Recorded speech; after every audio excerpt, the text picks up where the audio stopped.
ang congressman na mahal ang Benguet. Let us give a round of applause to Honorable Eric Go Yap.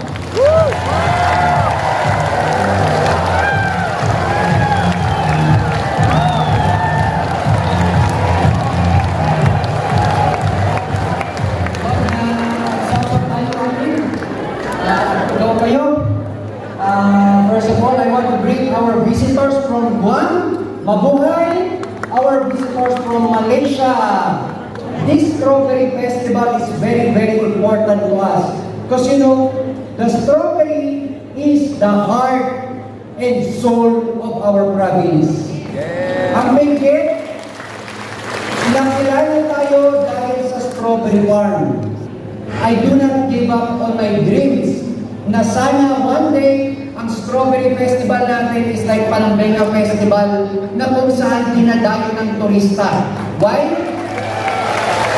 Because tourists contributes to our economy. Kapag maraming turista dito sa Benguet, mas marami po ang negosyo, ang trabaho, ang income. That's why we should encourage more tourists to our beautiful province. And ang iiwanin ko pong salita, I am 101% committed pagandahin palalo ang ating strawberry festival at ang ating strawberry farm. So, expect my 100% support.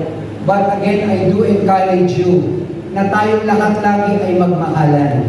We only live once, but it is enough for as long as we live a good life.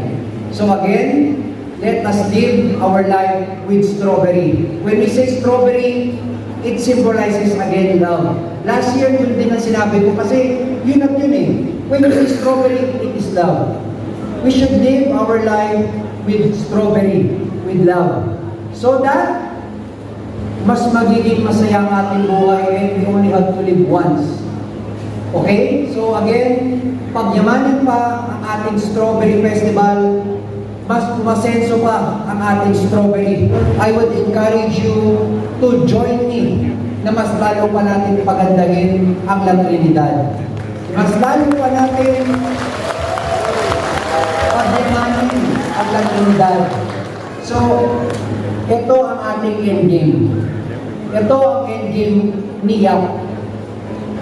I want to finish my term na pag natapos ang term ko, yung makikita natin strawberry sa Baguio nakalagay na Trinidad Benguet. So that is my endgame. Hindi na ako papayag na strawberry tapos Baguio. Kasi yung mga iba, alam na nandito ako sa Benguet, pare, pag uwi mo, dala mo ako ng strawberry sa Baguio ha. Sabi ko, walang strawberry sa Baguio, nasa La Trinidad lahat. And syempre, I want to congratulate all of our farmers kasi may mga bagong technology na ng pagtatanim ng strawberry and yung mga iba nag-a-adapt na doon. Kung makikita niyo si Mayor Salda, may hawak-hawak ng Snow White strawberry. Ako, nung bata ko, hindi ko pa nakikita yan.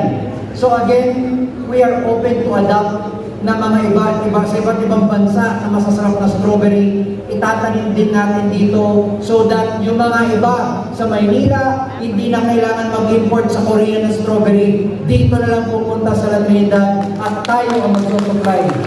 Kaya sa mga farmers, magtagol-tagol tayo at mas marami pang blessing ang ating Apo Diyos para sa ating mga strawberry farm. Siyempre, salamat po again and thank you all for coming. Mabuhay po tayong lahat.